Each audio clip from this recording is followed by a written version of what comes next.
Excellences, Monsieur le Président de la République, je suis très heureux et honoré d'assurer la modération de cet entretien que vous avez bien voulu accorder à la presse nationale, ici représentée par RTS1, iRadio, Seneweb et Le Soleil.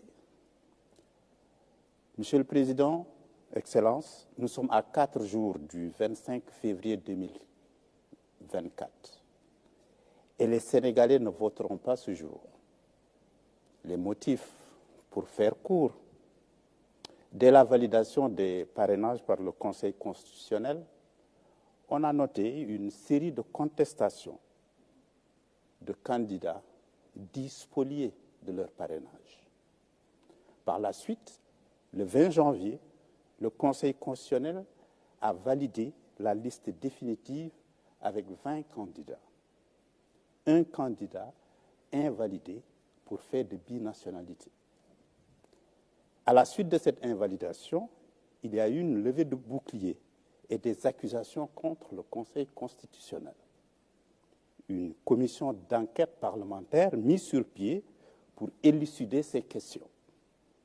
Ensuite, coup de tonnerre, on découvre qu'une candidate parmi les 20 sur la liste validée avait une double nationalité. Le vendredi 2 février, le bureau de l'Assemblée nationale vous saisit d'une proposition de loi constitutionnelle pour le report de 6 mois de l'élection présidentielle. Le samedi 3 février, dans un message à la nation, après avoir pris acte de la proposition de loi du bureau de l'Assemblée nationale, vous prenez la décision d'abroger le décret convoquant le collège électoral pour le 25 février 2024. En conséquence, le processus de vote de la proposition s'est poursuivi à l'Assemblée nationale. Le lundi 5 février, l'Assemblée nationale adopte la proposition de loi constitutionnelle portant dérogation aux dispositions de l'article 31 de la Constitution de la République du Sénégal. Ce qui veut dire simplement que l'élection présidentielle prévue le 25 février 2024 est reportée au 15 décembre 2024. Vous avez aussi eu le jeudi 8 février des députés de l'Assemblée nationale et des candidats à l'élection présidentielle déposent un recours pour attaquer la loi et le décret devant le Conseil constitutionnel.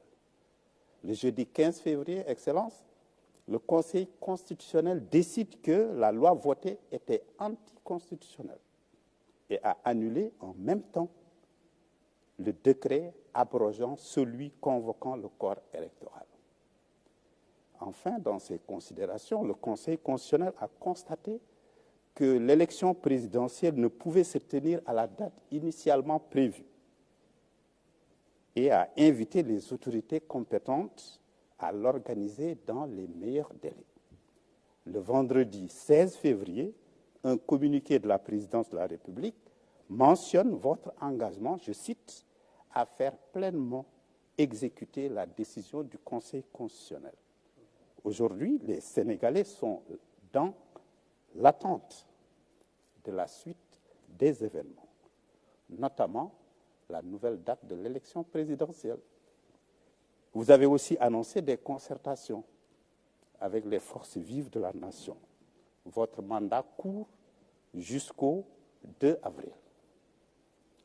Aujourd'hui, les Sénégalais attendent des explications, que vous fassiez la lumière sur ces faisceaux de faits. Et je suis avec mes frères et consoeurs du Soleil, de la RTS, de iRadio et de Seneweb. Cet entretien est diffusé en direct sur toutes les plateformes de la RTS, naturellement sur iMédia et Seneweb, mais un signal clair, sans logo, est disponible sur le canal 5 de la TNT et sur le canal 215 de Canal 7. Excellence, vous avez la parole. Je vous remercie, M. Racine Talla, tout comme je remercie vos confrères et consoeurs du Soleil, de RTS, de E-Média ou e-Radio et de Sénéweb. Et je voudrais surtout remercier nos compatriotes d'ici et d'ailleurs pour ce moment de communication important dans la vie de notre nation. Je vous remercie pour le rappel chronologique que vous avez fait depuis le début du processus électoral, surtout dans sa phase validation des parrainages, validation des candidatures et tout ce qui a suivi depuis lors. Donc je n'aurai pas besoin, outre mesure, de revenir sur ces faits qui ont été les causes, en réalité, de ce qui est arrivé par la suite. Ce qui est arrivé par la suite n'étant que la conséquence des causes que vous aviez bien indiquées. Alors, je suis à votre disposition pour répondre à toutes vos questions. Je voudrais d'emblée remercier mes compatriotes qui m'ont fait confiance. Depuis 2012, j'ai été élu à la tête du pays pour un mandat de 7 ans, renouvelé en 2019.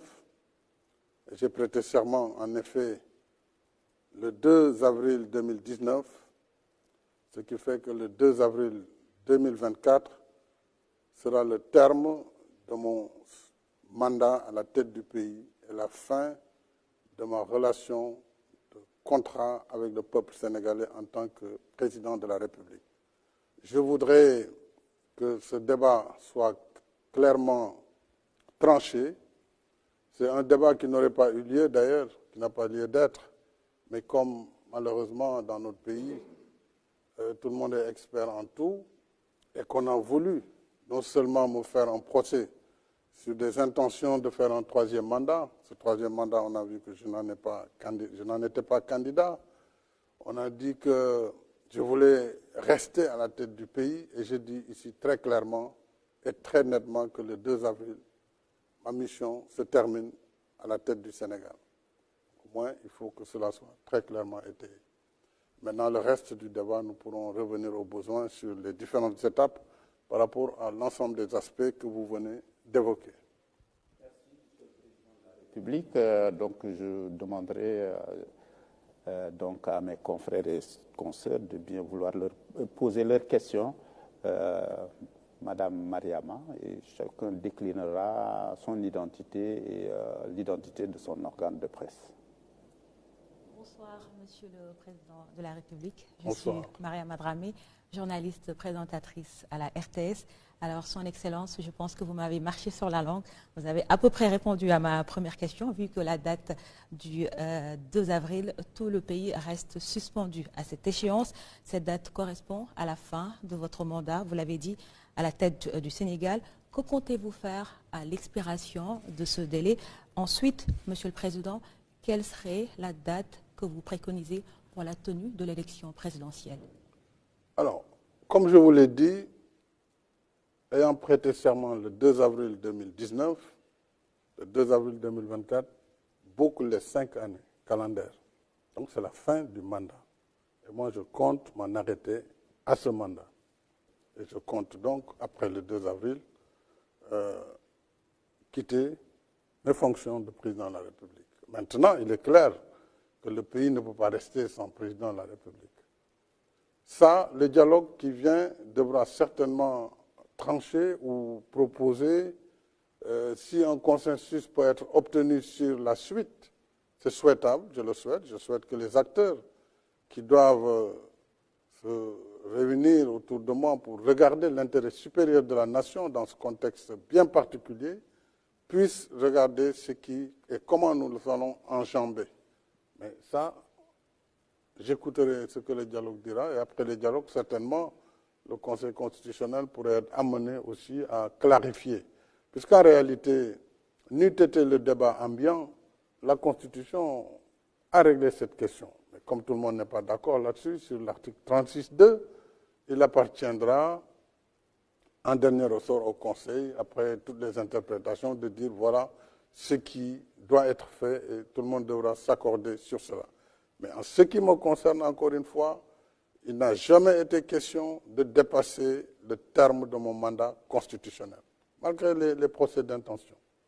Alors, donc, je m'en tiens à cela et je le dis très clairement et très solennellement, le 2 avril, j'ai terminé ma mission à la tête du Sénégal.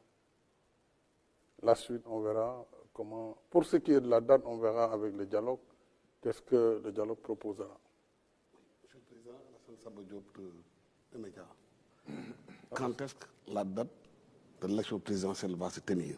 Est-ce qu'avant le 2 avril, il y aura une date retenue pour aller aux urnes et choisir votre successeur? Vous savez, il y a eu un problème. N'eût été ce problème, le 25, on serait allé au vote. Si on avait voté le 25, il est clair qu'avant le 2 avril, tout le processus électoral allait être terminé et donc il n'y aurait eu aucune difficulté à ce que le nouveau président élu à partir du scrutin du 25 février puisse prêter serment le 2 avril. Maintenant, nous ne sommes plus dans ce cas. Le Conseil l'a clairement dit, après avoir annulé la loi et le décret qui était pris sur la base de cette loi. Donc, le Conseil clairement a indiqué aux autorités compétentes, en premier chef le président de la République, parce que c'est lui qui doit prendre le décret convoquant le collège électoral et fixant le décret fixant la nouvelle date. Mais ce décret ne peut être pris avant que la concertation nationale ne se réunisse et j'ai convoqué cette concertation nationale le lundi et je pense que sur 2 jours maximum, lundi prochain, c'est le lundi 26, on devrait entre lundi et mardi terminer puisqu'il n'y a pas beaucoup de sujets en réalité qui doivent être traités. Quelle date pour l'élection et qu'est-ce qu'il faut faire sur l'après 2 avril. Donc c'est des sujets qui peuvent être simples si les gens mettent en avant l'intérêt supérieur de la nation, dès lors que la participation du président, sa prolongation à la tête du pays n'est plus en jeu, et ne l'a jamais été d'ailleurs. Si on trouve ce consensus, moi je prendrai le décret immédiatement pour fixer la date. Si le consensus n'est pas trouvé, je renverrai l'ensemble au niveau du Conseil constitutionnel en ce moment qui avisera.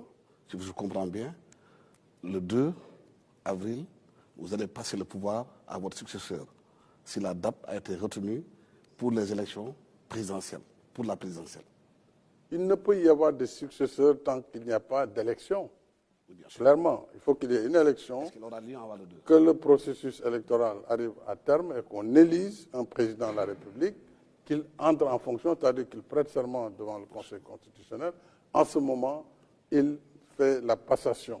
Mais ça, si c'est avant le 2, si on arrive à le faire avec des mécanismes qu'il faut trouver, parce qu'il y a quand même le code électoral, il y a un certain nombre de lois qui définissent des termes, il faut peut-être trouver le mécanisme de passer outre. En ce moment, oui, il serait possible que moi je passe le témoin au président élu, ou en tout cas, si le processus ne finit pas aussi et qu'il y a un second tour, le président élu prendra le témoin du président qui fera cette transition entre le 2 avril et la date de l'élection et l'installation du nouveau président. Parce que la contestation au niveau des... Contestation. Oui, juste une petite question pour préciser. La parole elle est partagée, M. Alassane Samba Diop. Et comme on l'a dit aussi tout à l'heure lorsqu'on préparait l'émission, cette première série de questions est consacrée à la fin du mandat, le 2 avril. Qu'est-ce qui va se passer? M. Yakham, vous avez la parole. Merci, Racine Talla. Bonsoir, Monsieur le Président de la République. Bonsoir, Yakham. Monsieur le Président de la République, nous sommes le 22 février 2024. Au 2 avril, il se passera 40 jours d'ici là.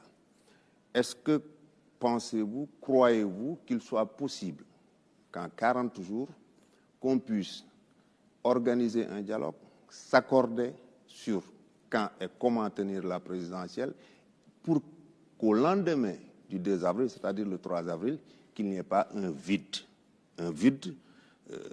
que tout un chacun peut appréhender.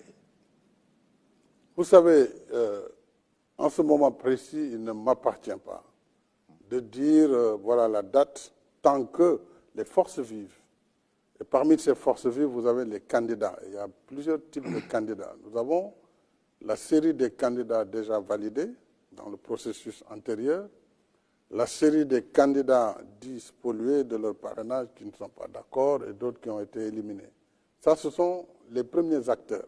Les autres acteurs, ce sont les partis politiques, la société civile, les religieux, comme nous avons toujours considéré ce qu'on a appelé les forces vives de la nation, et qui, à chaque fois, le secteur privé, d'ailleurs, les syndicats et autres. Mais lorsque ces assises vont se tenir lundi, on verra, compte tenu du contexte et du risque de vacuité après le 2, que les gens mettent en avant encore une fois la République, le pays, sa stabilité, pour voir est-ce qu'on peut d'ici le 2 finir le processus. Je ne le pense pas, mais ce n'est pas ce qui est essentiel. Mais pour le faire, par quels moyens il faut passer? Parce qu'il faudra passer par des raccourcis si on veut tenir absolument à faire l'élection avant le 2. Il y a le code électoral qui fixe des délais, c'est la loi, ce sont des délais légaux. Alors tout cela nécessite justement ce dialogue. S'il y a un consensus au cours du dialogue, mais le consensus va prévaloir. En ce moment, on pourra passer outre les lois qui fixent les délais. Si le dialogue indique par contre qu'on ne doit pas se précipiter au point de faire des erreurs et d'aboutir à une élection qui peut aussi avoir des tares, en ce moment aussi, dans des délais les meilleurs, ils fixeront la date de l'élection. Ils indiqueront les propositions pour la date de l'élection. En ce moment, si c'est un consensus, là aussi le président il fixe par décret rapidement. Je veux faire la dichotomie clairement entre l'élection et la fin du mandat. C'est deux choses liées mais qui sont différentes. Le 2 avril, le président il finit son terme, c'est clair, il n'y a pas de discussion là-dessus. L'élection peut se tenir avant ou après le 2. Donc tout dépendra du consensus que le dialogue pourra fixer ou à défaut de consensus, ce que l'arbitre constitutionnel décidera. M. Diallo, Sénéweb, Yaham, tout à l'heure vous aurez une question pour la relance. Allez-y. Bonsoir. Bonsoir, M. Diallo. Si l'élection présidentielle se tient au-delà du 2 avril et que vous êtes toujours président de la République, vous avez évoqué tantôt l'article 36 de la Constitution qui dispose entre autres que le président doit rester en exercice en fonction jusqu'à l'arrivée de son successeur. Est-ce que vous allez démissionner ou est-ce que vous allez rester à l'écoute du Conseil constitutionnel et faire ce que la haute juridiction va préconiser? Ça, c'est la première question. La deuxième question, vous avez parlé de dialogue avec les candidats, les 19 candidats. D'accord. Je vous remercie, M. Diallo. Il ne peut y avoir de démission dès lors que je viens jusqu'au terme de ma mission. C'est clair, il n'y a pas de démission. Maintenant, encore une fois, à la fin de cette mission, dès lors que ce que dit la Constitution dans son article 32, deuxième alinéa, 36, 2, 36, deuxième alinéa, ne fait pas l'unanimité, tout le monde n'a pas la même compréhension. Moi, je n'ai pas envie, pour tout ce que j'ai fait pour ce pays, comme effort pour le développement économique et social du Sénégal, ce que j'ai fait comme sacrifice pour mettre notre pays là où il est aujourd'hui, je ne veux pas être l'objet d'une polémique stérile par rapport à des ambitions qui ne sont pas les miennes. Et donc, je considère avoir fini mon travail à la tête du pays à la fin de mon mandat. Il appartient à toutes ces composantes du dialogue et au Conseil constitutionnel en dernier ressort de voir comment ils vont faire la suite du processus. Mais ce qui est sûr, il n'y aura pas de vide. On ne peut pas laisser un pays sans président, c'est évident. Donc, attendons ce dialogue et attendons la suite de ce dialogue. La date, elle aurait pu être fixée, mais on ne peut pas la fixer tant qu'on n'a pas quand même les arguments des uns et des autres. Donc, tout est lié et il faut juste patienter. Et d'ici lundi, mardi, on aura vraiment une idée précise de la date et surtout de ce qui se fera après le 2. Une question sur le report?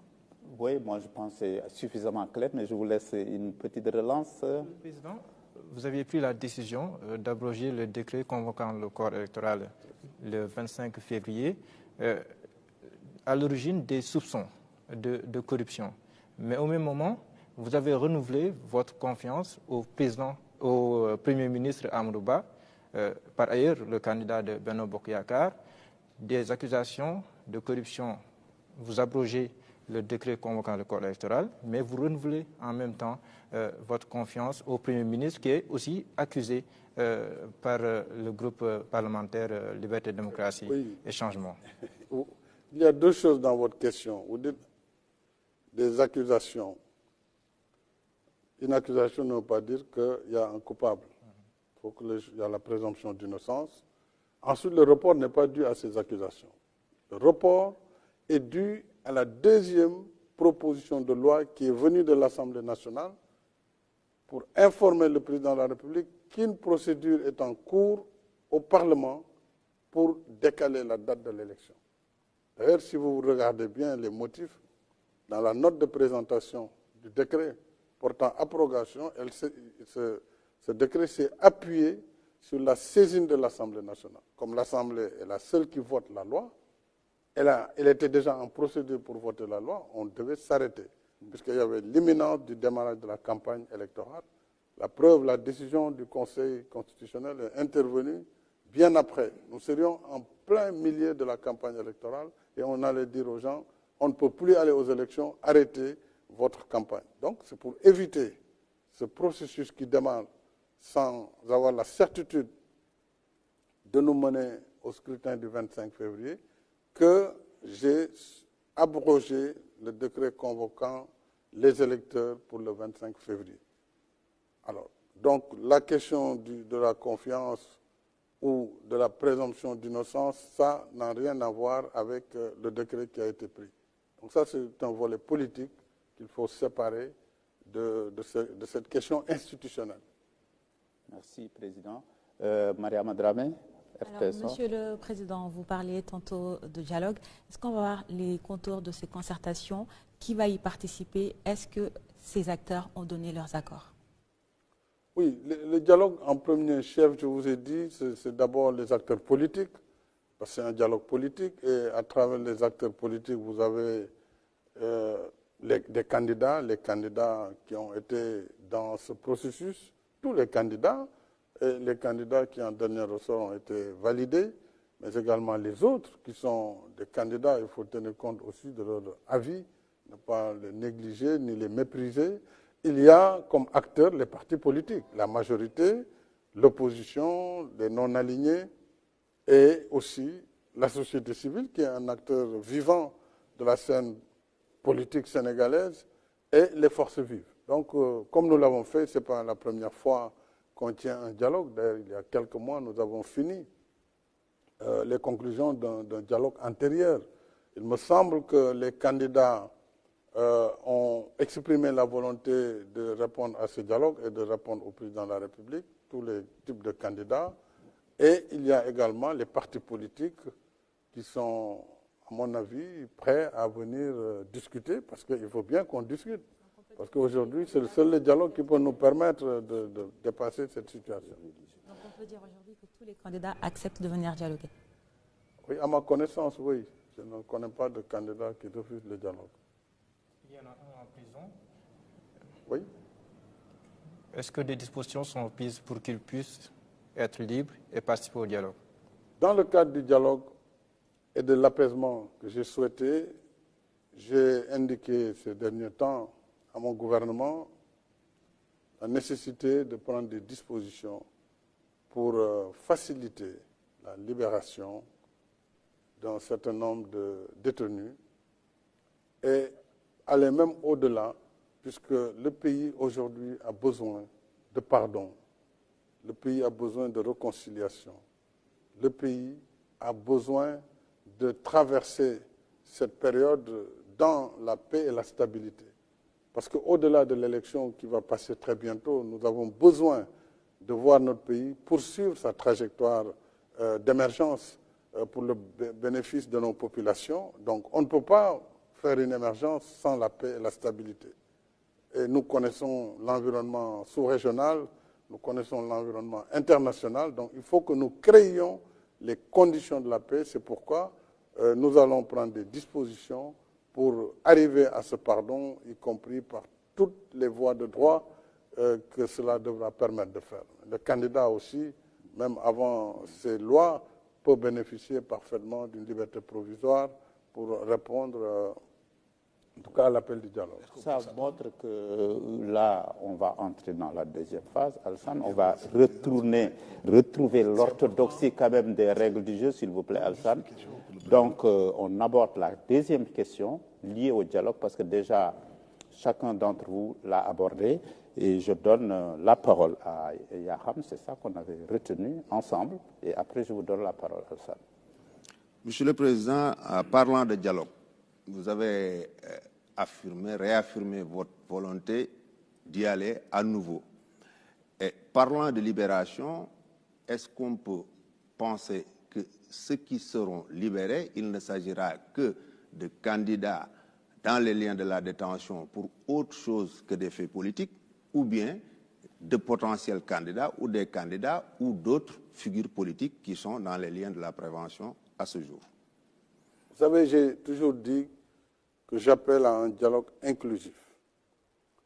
Et je suis convaincu que si nous voulons que notre pays poursuive sa marche vers un développement harmonieux, il lui faut se réconcilier.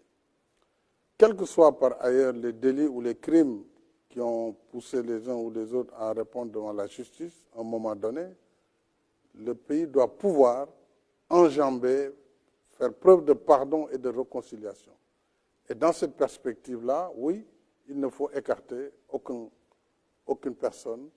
Et dès lors qu'on peut arriver à l'effacement de faits, en ce moment, bien sûr, toutes les personnes impliquées ou arrêtées dans ce cadre pourront bénéficier de ces mesures de clémence et de ces mesures de pardon et de réconciliation nationale. S'il vous plaît, Monsieur le Président de la République. Monsieur le Président de la République, est-ce que vous n'êtes pas opposé ou vous n'avez pas d'objection à ce que, par exemple, une personnalité politique comme Ousmane Sonko retrouve la liberté? Je n'ai aucune objection. Je vous ai dit, je regarde le pays. Je ne regarde pas les personnes. Ma responsabilité aujourd'hui, c'est d'être chef de l'État, d'être le garant de l'unité nationale.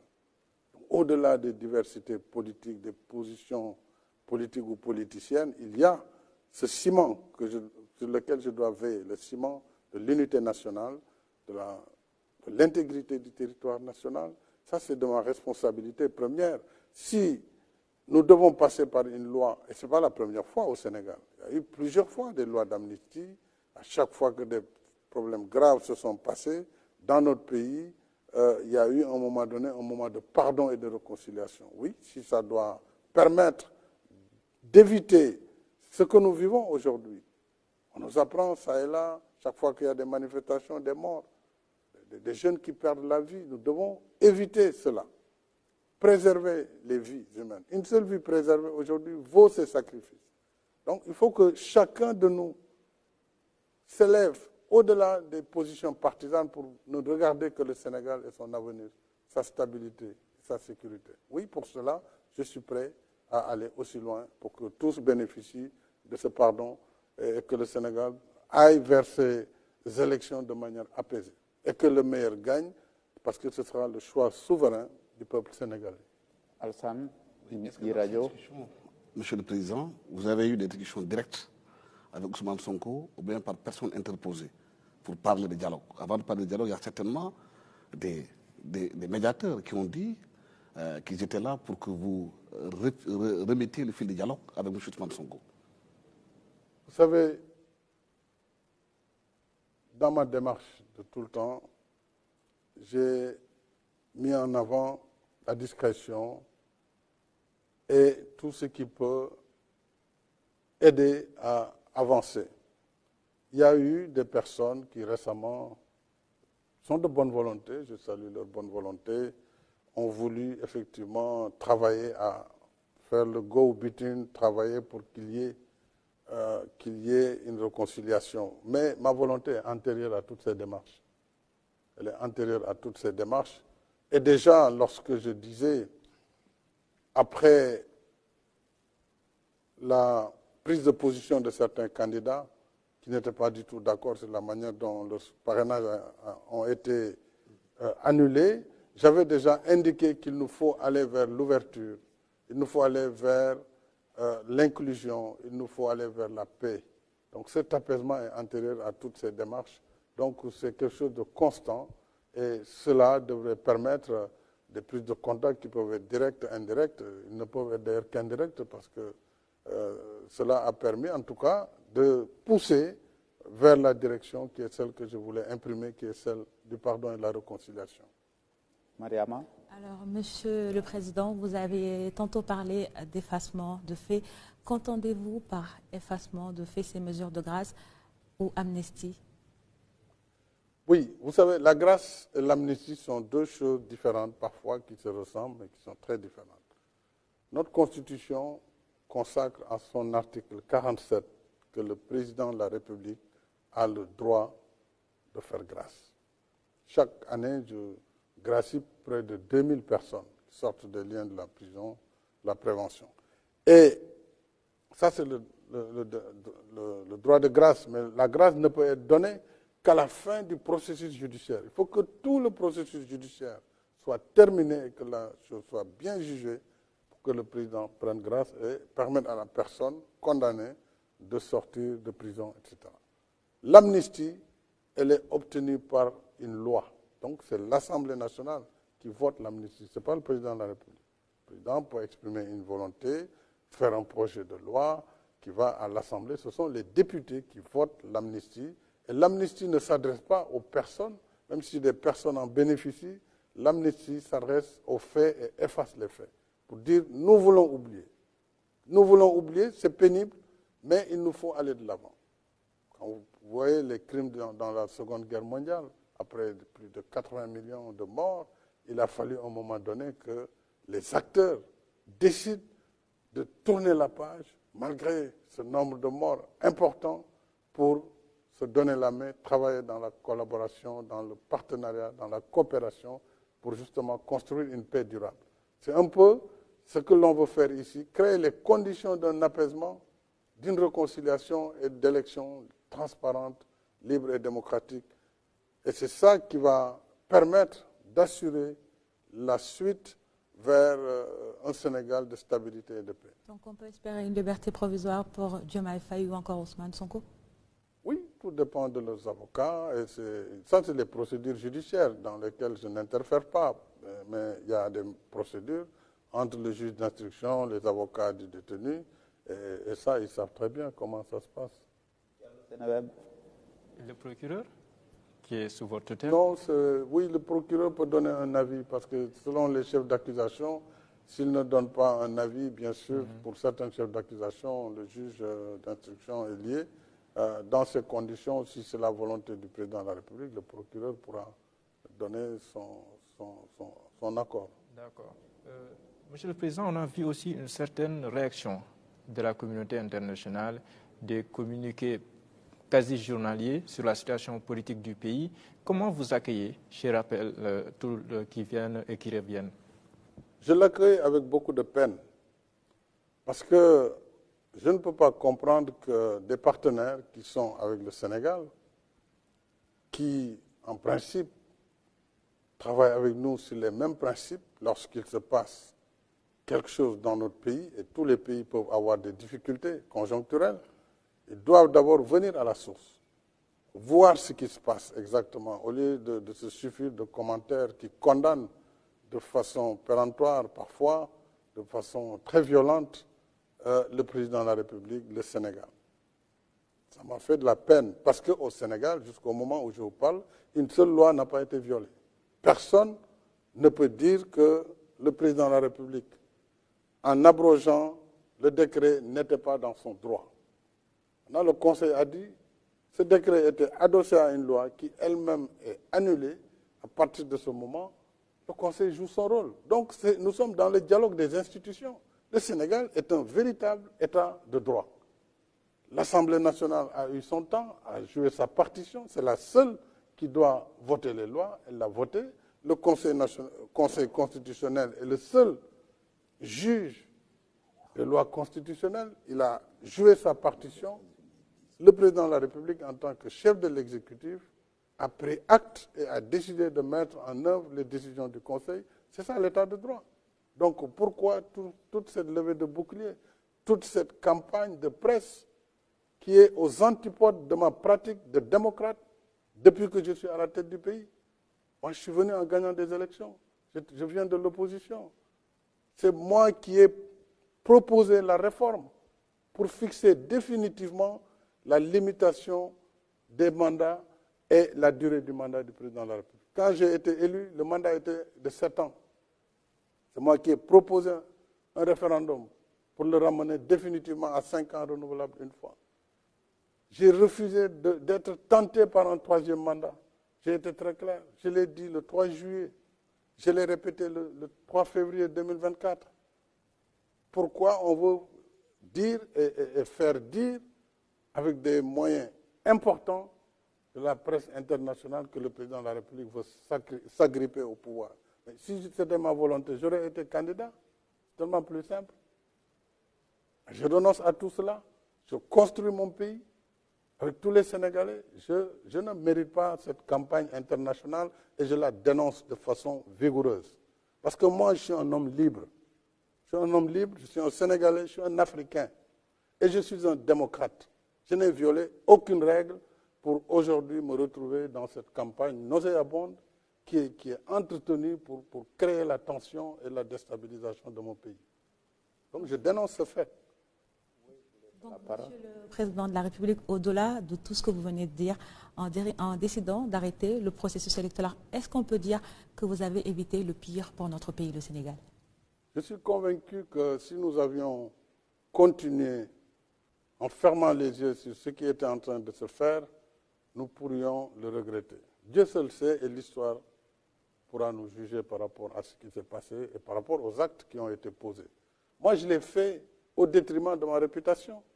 Je l'ai fait au détriment de ma propre personne. Mais je sais, et c'est pourquoi j'insiste sur l'inclusion, si on ne veut pas d'un processus ouvert, transparent et inclusif, nous pourrons vivre des conséquences qui ne seront pas les meilleures pour notre pays. Maintenant, si la question c'est le président de la République, lui, le 2, il a terminé sa mission. Donc ce n'est plus un sujet. Mais prenons le temps quand même de regarder les problèmes et de décider d'une date qui va être la plus proche possible, parce qu'on ne peut plus attendre très longtemps, la plus proche possible, et que le pays aille vers cette élection de façon apaisée. C'est mon souhait le plus ardent et c'est la seule ambition qui me reste à réaliser à la tête du pays. Alassane. Vous avez parlé tantôt de la date d'ici. Qu'est-ce que cette loi va couvrir? Quelle est la période? La date de l'amnistie, la loi d'amnistie. Quelle est la période que la loi va couvrir et quels sont les faits qui sont concernés? Est-ce que ceux qui avaient été arrêtés pour des actes terroristes seront concernés par l'amnistie? Mais ça, il faut d'abord que le gouvernement valide le projet de loi que j'introduirai. Il y a des acteurs quand même qui doivent d'abord en être informés, qui doivent en discuter, et les députés qui doivent voter cette loi, si elle est proposée.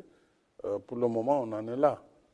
Tout est en branle. J'ai donné les instructions très claires au ministre de la Justice, garde des Sceaux. Le gouvernement y travaille, le Premier ministre et l'ensemble du gouvernement, et nous allons aussi travailler au plan politique avec les groupes parlementaires, et après, tout ça peut aller très vite. Pour le moment, on en est là. Lundi prochain va s'ouvrir le dialogue national. Oui. Combien de temps va en prendre le dialogue? 2 mois, 3 mois, non, 1 non, mois, non, 5 le jours, dialogue, une journée? Le dialogue, je pense, sur 2 jours, il doit être fini. Parce qu'on ne vient pas pour discuter de tout, on vient pour discuter de la date de l'élection. On vient pour discuter de l'après 2 avril, comment on va faire, c'est tout. La date de l'élection dépendra justement des positions à concilier entre ceux qui veulent absolument une élection juste avant le 2, et on verra comment, et ceux qui pensent qu'il faut aller au-delà, mais dans tous les cas avant le mois de juin, ou en tout cas avant l'hivernage, ça c'est clair. Donc ça, c'est le sujet du dialogue. Donc voilà les sujets. On ne va pas parler d'autre chose. C'est bien campé. Mais il n'est pas question de revoir le processus. Le dialogue, ce sera avec les mêmes candidats. Le dialogue s'en saisira. Ce sera avec les mêmes candidats ou on peut rebattre les cartes comme on le dit de manière triviale? Justement, c'est ce que je viens de vous dire. Ce sont les sujets sur lesquels le dialogue national devra donner des indications. Et s'il n'y a pas d'accord, le Conseil constitutionnel pourra donner un avis. Est-ce qu'il se fera ce dialogue-là avec juste ceux qui ont accepté la décision du Conseil constitutionnel? Mais non, le dialogue... Ceux qui ont rejeté la décision. Non, le dialogue concerne tous les acteurs, y compris ceux qui sont d'accord, ceux qui ne sont pas d'accord, parce qu'il s'agit de trouver une solution qui permettra à notre pays d'aller aux élections le plus rapidement possible et dans la paix. Donc tous les acteurs sont concernés. Voilà, donc je pense que nous avons déjà fait plus de 30 minutes. On a abordé la question du 2 avril, fin du mandat officiel du président de la République. Il a clairement exprimé sa position là-dessus. On a également abordé la question du dialogue et la date de la prochaine élection. Si vous n'avez pas une question de relance sur ces sujets, on peut passer au Wolof. J'en ai une. Alors, Son Excellence, on parle beaucoup en ce moment de meilleur délai. Quelle est, selon vous, l'échéance appropriée pour définir meilleur délai? C'est le meilleur délai. Le meilleur délai. Le délai le meilleur.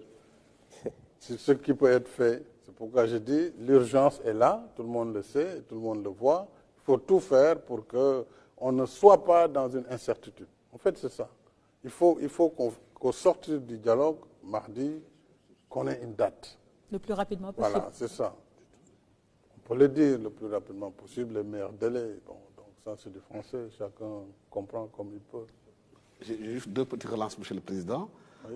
Il y a certains qui proposent le 3 mars, le premier tour, le 10 mars, le deuxième tour, pour qu'on soit dans les délais du 2 avril. Est-ce que vous serez d'accord avec ces dates? Mais non, je vous ai dit, il ne m'appartient pas au moment où je vous parle de dire l'élection aura lieu le 3 mars, je ne sais quelle autre date. Lundi, la concertation nationale sera saisie. Les candidats eux-mêmes seront les premiers que je prendrai avant même la concertation nationale. Et puis, nous discuterons de tout cela. S'il y a un consensus, il sera appliqué, quel qu'il soit. S'il n'y a pas un consensus, eh bien, on décidera aussi d'une date où on référera au Conseil constitutionnel. Une dernière relance. Est-ce qu'aujourd'hui, les candidats qui sont soupçonnés d'avoir une double nationalité, qui seraient passés par les mailles du filet, est-ce que ces candidats sont concernés par rapport justement à l'enquête qui sera faite pour voir effectivement, est-ce que ceux qui vont diriger demain le Sénégal sont de nationalité exclusive du sénégalaise? Vous savez, c'est un sujet très sérieux et très important, puisque lorsque la loi dit, la Constitution, dans son article 28, précise que pour être candidat à l'élection présidentielle, il faut être exclusivement de nationalité sénégalaise. Dès lors que la Constitution fixe ce dispositif, on doit pouvoir procéder à des contrôles.